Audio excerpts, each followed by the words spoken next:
मेरे साधो भाई अभी तक रखोगे न जाए।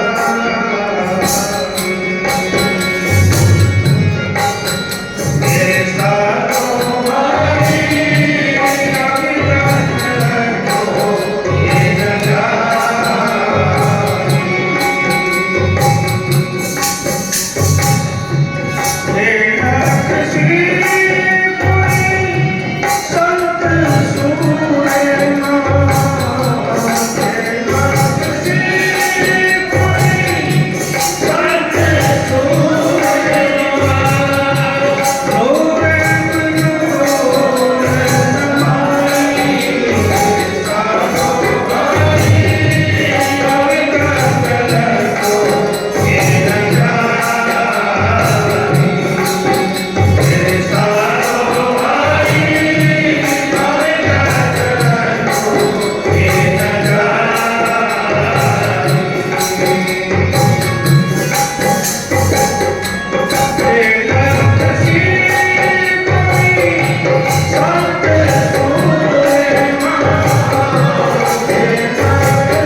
तो महाराज बद्रीनाथ जी समझा रहे हैं, जैसे चंद्रमा हमें दिखाई देता है पूरे ब्रह्मांड में, जैसे चंद्र उदक माइंड से यूँ सहायक शर्मा इसी प्रकार परमात्मा सब जीवों के अंदर है। उसके बगैर कोई चीज़ ऐसी खाली नहीं है। मनुष्य में भी है, पशु में भी है, पक्षी में भी है, चींटी में भी है और हाथी में भी है। सब के अंदर परमात्मा भरपूर है। और जिस प्रकार पूरे ब्रह्मांड में एक चंद्रमा दिखाई देता है, इसी प्रकार जैसे चंद्र उदक महेंद्र से यूँ शायद शर्मा और दे चश्मा का भीतर देखो। जो हमारी जो दृष्टि है, जब ये दृष्टि जब ज्ञान की दृष्टि हो जाएगी तो हमारी दृष्टि जो है त्रम दृष्टि है। तो त्रम दृष्टि से उस परमात्मा का नूर नजर नहीं आता है। जब ज्ञान दृष्टि जब हो जाएगी और इस दृष्टि को जब नूर करके अपने अंदर में झाँकेंगे कि हम बाहर की सब तमाशे देखते हैं, बाहर की जो प्रक्रिया उसको हम देखते हैं, बाहर के रंग रूप को हम सब लोग देखते हैं, इसलिए अंदर वाला हमें दिखाई नहीं देता। हम दूसरे लोगों को देखते रहते हैं लेकिन अपने अंदर कहीं झाँके नहीं देते। ये किसी इंसान ने पूछा, कौन से कहा है कौन तो बहुत सुंदर है, तेरी आवाज़ ही बहुत सुंदर है, लेकिन तेरा रंग काला नहीं होता तो दुनिया में तेरे साल कोई नहीं होते। समुद्र से कहा कि तो बहुत विशाल है, बहुत अच्छा है, लेकिन जल अगर खारा नहीं होता तो बहुत अच्छा था।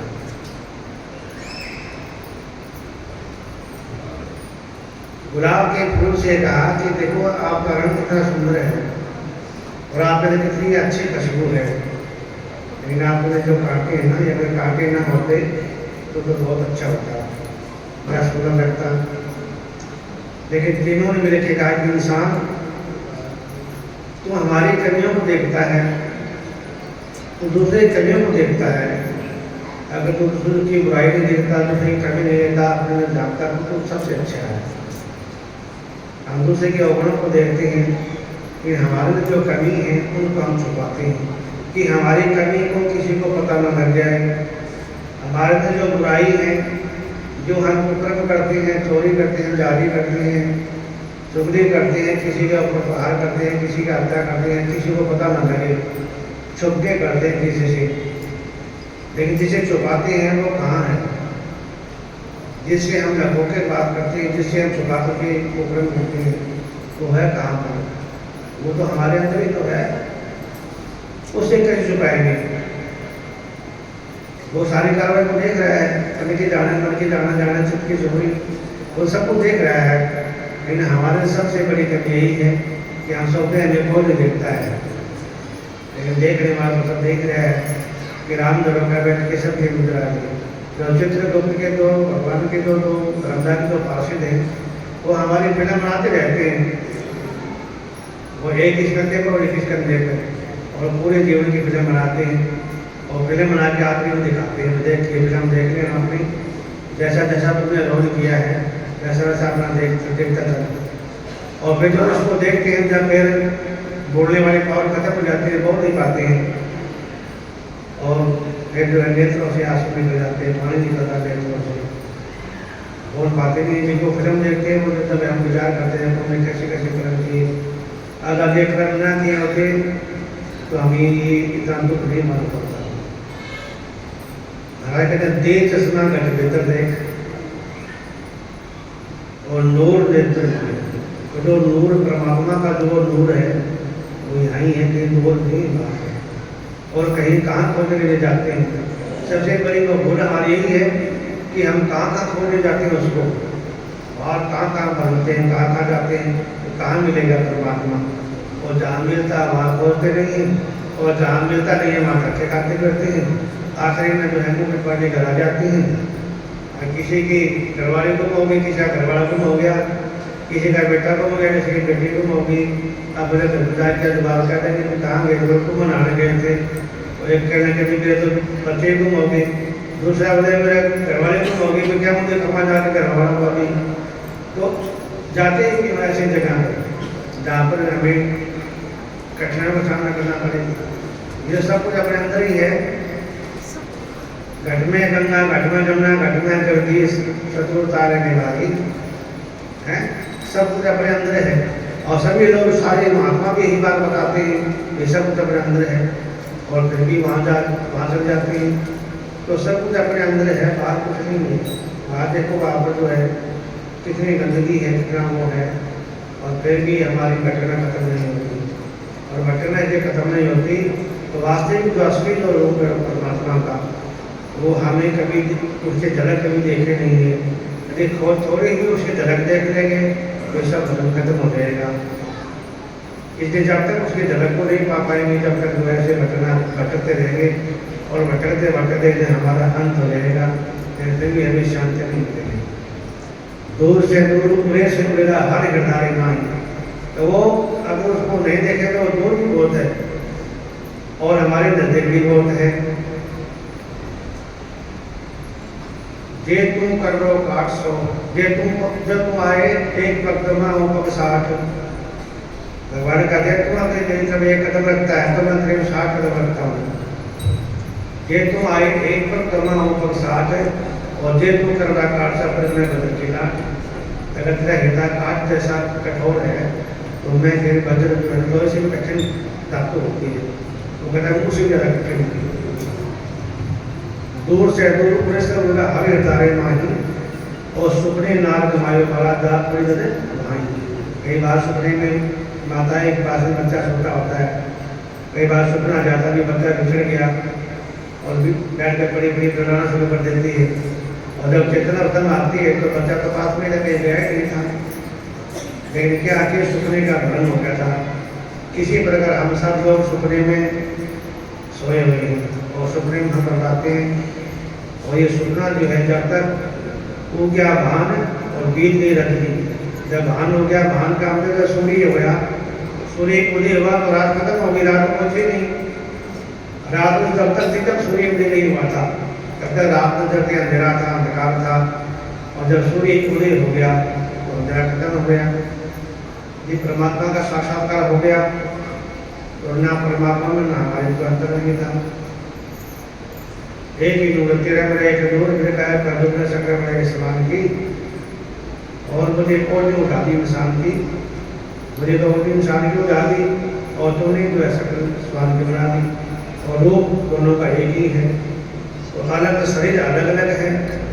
कर्मों के अनुसार कोई किसी योनि में चलेगा, कोई किसी योनि में चलेगा, लेकिन नूर सबका एक है। परमात्मा सबके भाव हुए काम करती है। निरंतर चाहे कोई भी हो, फिर काम सबके लिए बिजली का करंट करता है। बिजली का करंट नहीं होगा तो कबाड़ा है वो, और बिजली उसके अंदर है यंत्र कोई भी हो, जिससे कोई अंदर से आप काम कर लेते हैं तो वही काम ले सकते हैं। देखो मशीनों पर रोटी बना रही है, उन्हें बिजली का करंट है। बिजली का करंट नहीं होगी तो मशीन काम नहीं करेगी, लोहा है, और बिजली काम करिए तो बढ़िया फुलके बना देते हैं खाने के लिए। इसी प्रकार जो है परमात्मा हम सब के अंदर भरपूर है, किसी में कोई कमी नहीं है। और जब वो करंट ले जाएगा तो फिर कबाड़ा बचे जाएगा, पीछे पीछे कबाड़ा बच जाएगा। कबाड़ा को फिर क्या करेंगे, मिट्टी में दबा देंगे या आग के हवाले कर देंगे तो उसकी भस्मी बन जाएगी। मिट्टी में दबा देंगे तो उनको कीड़े हैं का मांस खा जाएंगे और मिट्टी बन जाएगी। और जल में प्रवाह कर देंगे तो मेंढक मच्छी जल में कितने जीव जंतुओं को खा लेंगे, उनका पेट भर जाएगा। और जो ब्रह्म ज्ञानी संत महात्मा होते हैं प्रकाल तो शिव को बता भी अब थोड़ा छूटने वाला है, और अपनी मंदिर जाकर के यह बात में अपना थोड़ा छोड़ देते हैं। जो प्राणी मर जाए उसे मर जाइए, हाथों का उठा जंगल में डालिए, सब पक्षी मिले खाएंगे चलेंगे उसके चांद को, और भर जाएगा उनका पेट दुआ दे देंगे। वो जो है अपना जीते के अपना दान कर जाते हैं। और हम जब मरते हैं तो हमारे पिछले जो बच्चे हैं, बाल बच्चे, वो उसका पिंडदान करते हैं। आटा का कोड़ा बना के पानी में बहा दिया, और भाई ये अस्थियों को उठा के भस्मी को गंगा में बहा दिया, भाई जो अब कल्याण हो जाएगा इसका। और दुनिया भर की अस्थियाँ पड़ी हुई हैं गंगा में, लेकिन फिर भी मरना जीवन किसी का छूटा नहीं आज तक। तो इसलिए ममता में मिलो मोहन से, ममता जो है हमारे को ममता ही के कारण हम दुनिया में बार बार आते हैं। हमारी ममता जो है मोह है, ये मोह के कारण दुनिया में बार बार हम लोग आते हैं। जब ये चोरा टूटता है तो फिर कभी कोई इंसान से ये नहीं कहता कि मुझे परमात्मा में दीदार हो जाए, या मुझे तो बड़े बैठे को सत्संग सुना दे, और दुनियादारी की बातें में हाय तो करते करते चोरा छूटता है। और जहाँ पर जहाँ आशा होगी वहीं आशा होगा। अंत में जिस चीज़ का हम चिंतन करेंगे, किसी चीज़ का चिंतन करो तो वहाँ जाकर के हमारा विकास हो जाता है। इसलिए आखिरी टाइम जब आ जाता है, असल को ये पता भी है कि ये चोरा छूटने वाला है, दुनिया की कोई चीज़ साथ जाने वाली नहीं है, लेकिन फिर भी जो है दुनिया को छोड़ना नहीं चाहते। आखिर में जहाँ किसी चीज़ का चिंतन करते हैं फिर वहाँ जाके ये हमारा विकास हो जाता है। तो इसलिए महाराज बना देखते कि ममता लेट मिलो मोह से गुरु गम पाई। अब गुरु से मार्ग पूछ करके जो गुरु ने मार्ग बताया उसको याद करो। अभी हमारे शाहपुर गाँव में महाराज जी के परम भगत थे फकीर चंद जी शहरी साहब, अभी 20 दिन की बात हुई होगी, 15-20-25 दिन हो गए होंगे उनका चोला छोड़े, लेकिन आखिरी दम उनको जो है गुरु महाराज की याद आई। उनका बेटा जो बड़ा था कहता है पिताजी यार मेरे पास हो जाकर मैं कमरे में, कहता है तेरे पास में नहीं सोऊंगा, मैं सोऊंगा तो उसी कमरे में सोऊंगा जिसे मैं सोता हूँ। कहता है ये रात में कोई चीज़ की दूध पड़ जाए, पानी है दवाई है तो वहाँ रात को कौन देगा? कहता है कुछ चिंता नहीं है, रात को मेरे गुरु महाराज आते मेरे पास में अपने आप संभालेंगे। थोड़ी दिक्कत हुई, हॉस्पिटल में ले गई, वहाँ जाने के बाद में भी उनका जो है चिंतन युगा जो बना रहा। डॉक्टर ने पूछा बाबा क्या हाल है? मैं बिल्कुल ठीक हूँ। मैं ठीक नहीं हुआ, कहता फिर क्या हो, मैं बिल्कुल ठीक हूँ, गुरु महाराज की कृपा है, ऐसे कर छुट्टी दे दे तो मेरे को, मैंने अपने घर जाना है। और उन्होंने परिवार उनसे पूछा कि बाबा के कोई भक्ति मुक्ति करते हैं? ध्यान करते तो हैं, गुरु के पास में जाते थे। फिर ठीक है। आखिरी में घर आ गए, मैं आराम से चला छोड़ा। आखिरी में भी बताए थे धनदर साहब, आखिर में अभी सारे संगत को मेरे संतोष सत्साहिब करना, उनके तरफ से मैं संतोष सत्साहिब भी बोलता हूँ। और ऐसी तो आत्माएँ होती हैं वो फिर वापस उनके दुनिया में नहीं आती, लेकिन फिर भी परिवार के लोगों को समझ नहीं आती है। वैसा चमत्कार होने के बाद भी पूरे परिवार के लोग फिर भी नहीं समझ पाते हैं, लेकिन समझने वाले समझ जाते हैं। जिनकी चित्तवृत्ति भी परमात्मा ने लगी हुई है वो फिर दुनिया में वापस नहीं आते। दुनिया में वही लोग आते हैं जहाँ जिसका चित्त लग गया, जहाँ लग गया हुआ है, चाहे पत्नी में लग गया हो, चाहे पति में लग गया हो, चाहे घर में लग गया हो, चाहे जमीन जराद में लग गया हो, जहाँ भी चित्त है जहाँ लग गया वहाँ जीव का वास हो जाता है। इसलिए जब ये शरीर छूटे तो हर ओर से अपनी मनोवृत्ति भटका के भगवान की ही शिक्षा देते हैं अपने लोगों का। अर्जुन, जो प्राणी जब दुनिया से जाता है उसको ये पता है कि मुझे दुनिया से जाना है और दुनिया की कोई चीज़ हमारे साथ जाने वाली नहीं है। अपनी चित्तवृत्ति को अपने ऊपर 10वां दर में जा करके और मेरे साथ में टच होकर के फिर जो इंसान चौड़ा छोड़ता है वो चाहे जीवन में उसने कितना भी कुछ किया हो वो सीधा मेरे से आगे बढ़ता है। वो जीव की कभी अधोगति नहीं होती, कभी वो नरक नहीं जाता होती। लेकिन हम दुनिया के लोग कहते हैं कितना बड़ा मकान बनाया, इतनी जमीन है और मैंने तो पैसे कमाए थे, वो अभी भी मेरी बैंक में रह गई है, अभी तो कौन करते हैं, कौन खाए पीने को, तो फिर वहीं शाम बन के चक्कर काटते रहेंगे, फिर जगह छूटने वाली नहीं दुनिया से।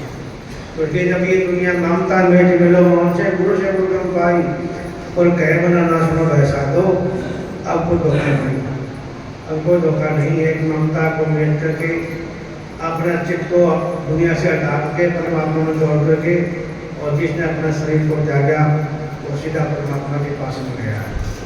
तो सत्संग सुनाने का मकसद यही होता है कि आज जो हनुमान जयंती है, तो हनुमान जी ने आज इतनी हनुमान जी की पद प्रतिष्ठा दुनिया के अंदर है, शायद इतनी श्री राम जी की नहीं होगी। कोई काम ऐसा खाली नहीं मिलेगा जहाँ हनुमान जी का मंदिर ना हो और जो हनुमान जी की कोई आराधना ना करता हो। चलो और आगे बढ़ने तो मंगलवार को तो मानते ही मानते हैं, मंगलवार को हनुमान जी के अंदर में गए, प्रसाद चढ़ाया, अपने जो अंदर भावों को प्रकट किया। तो ये उन्होंने क्या था कि परमात्मा की भक्ति की सब प्रकार से कितना बलधारी थे, कितना बलशाली थे वो, और सब कुछ होते हुए एक छोटे से बन गए, अपने बल का कभी प्रयोग नहीं किया। अगर वो चाहते तो रावण ने क्या था, रावण को एक मक्खी से ऐसे मसल देते पकड़ कर भी, लेकिन वह कर नहीं। अब राज में रावण को मारने वक्त मेरे स्वामी का हमें कैसे पता लगेगा कि मेरे स्वामी भी कोई सुप्रभाव तेरे पीछे कोई और है काम करने वाला। हम लोग सोचते हैं चलो गुरु चलो मार में भाई मेरे मारा कर देते थे और जाने छोटो गुरु जी को, लेकिन देखो उनकी कितनी महानता थी। उन्होंने कहा कि मैं चाहूँ तो मैं 1 मिनट लगाऊँ सबको ध्वंस कर सकता हूँ, लेकिन मेरे स्वामी की आज्ञा नहीं है, उनकी आज्ञा की मेरा कुछ नहीं कर सकता। इसलिए अपने स्वामी को हमेशा याद रखो, और याद याद में याद है, याद याद में याद, याद है तो आबाद है, नात्र है। बोलो साधो सत साधु।